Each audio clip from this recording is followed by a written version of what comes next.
ઈરાનના યુદ્ધગ્રસ્ત પ્રદેશ મશહદથી ભારતીય વિદ્યાર્થીઓને લઈને ચાલી રહેલા બચાવ અભિયાન ઓપરેશન સિંધુ હેઠળ મહન એરની બીજી ખાસ ફ્લાઇટ દિલ્હી એરપોર્ટ પર સુરક્ષિત રીતે ઉતરી છે.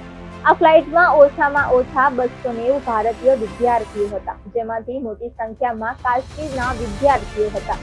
ભારતીય વિદ્યાર્થીઓને લઈને વિદેશ મંત્રાલયે માહિતી આપી હતી કે આ ફ્લાઇટ મોડી રાત્રે 11:30 વાગ્યે દિલ્હી પહોંચી હતી. આ સાથે અત્યાર સુધીમાં કુલ 1117 ભારતીય નાગરિકોને ઈરાનથી સુરક્ષિત રીતે દેશમાં પાછા લાવવામાં આવ્યા છે. વિદેશ મંત્રાલયના પ્રવક્તા રણધીર જયસ્વાલે જણાવ્યું હતું કે ઓપરેશન સિંધુ હવે ગતિ પકડી રહ્યું છે. છેલ્લા કેટલાક દિવસોથી વિદ્યાર્થીઓ ખૂબ જ ડરી ગયા હતા અને માનસિક રીતે થાકી ગયા હતા.